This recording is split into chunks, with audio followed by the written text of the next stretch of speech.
नमस्कार। पूर्णचंद्र कांडपाल जन जागृति का एपिसोड नंबर 807 आपके सामने।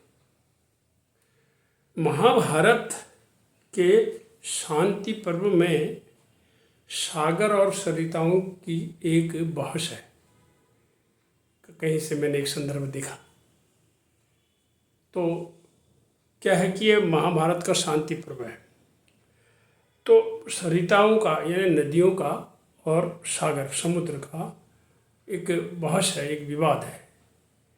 तो उसमें क्या निकलता है, आइए हम भी देख लेते हैं थोड़ा सा इसकी चर्चा।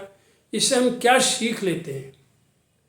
मेरा एक प्रयास ये होता है, काश जितना अब तक के 907 जो मैं एपिसोड आपके सामने बता चुका हूँ, इनमें से मैं भी सब कुछ अपने दिल में आत्मसात कर लेता।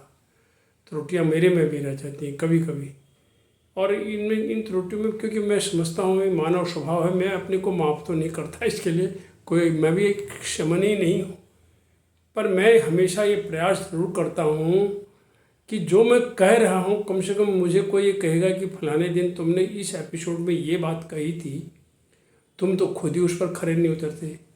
ये इस चीज़ से मेरी जिम्मेवारी बहुत बढ़ जाती है, इसलिए मैं फूक फूक के कदम रखता हूँ। त्रुटि, अब मैंने विनम्रता की बात करी तो मुझे विनम्र रहना पड़ेगा। मैंने क्रोध की बात करता हूँ तो मुझे भी तो क्रोध को रोकना पड़ेगा, लालच को करना पड़ेगा। गीता का जो श्लोक है, क्रोधाम भवति सम्मोहं सम्मोहात् मतिभ्रंशात् बुद्धिनाशो बुद्धिनाशात् प्रणश्यति, कि ये हमें 24 घंटे याद नहीं रहता। ये जिस समय क्रोध का क्षण आता है वो नहीं रहता यार। लोग कहते हैं यार उसमें पानी पी लो, अरे क्रोध तो पहले आ जाएगा। बोले 1 से 9 तक 10 तक गिनती करो, अरे वो तो पहले आ जाता है। कब गिनती करेंगे, अरे लाभ में गिनती करता हूँ नहीं। पर यह हमें पहले याद रखना है कि कोशिश की जाए कि टेम्पर लूज न हो, लेकिन टेम्पर लूज कराने वाले आपके चारों तरफ बहुत बैठे हुए, बहुत अच्छे लोग बैठे हैं। आइए आज की जनजागृति करता हूँ।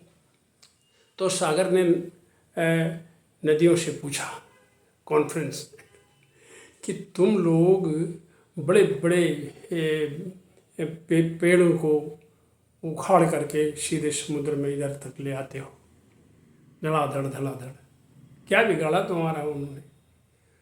और उधर एक छोटा पेड़ होते हैं बेत का, उसको तुम वहीं छोड़ाते हो, उसको कुछ नहीं करते आप। तो उन्होंने जवाब दिया इसका, ने कहा जिन लोगों को हमने पाला पोसा, यानी जिन पेड़ों को, लोगों मतलब पेड़ों को, मोटे हुए खूब हमारे वजह से उनके बॉडी बड़ी हुई तगड़े हुई, बड़ी बड़ी शाखाएँ हुई, हमारे ही जल से हुई, हमारे ही खुराक से हुई, लाई हुई, मिट्टी से हुई, सब कुछ हुआ, मोटे हुए।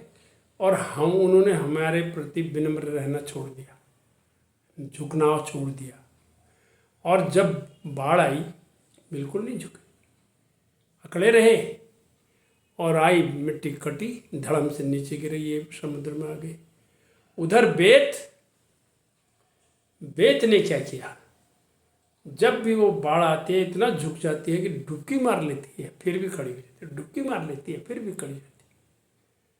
तो फिर वही बात आती है जो मैंने पहले एक एपिसोड में इस बात की चर्चा करी थी कि नमन्ति फलिनो वृक्षा और नमन्ति गुणिनो जनो शुष्क वृक्षाश्च मूर्खाश्च न नमन्ति कदाचन।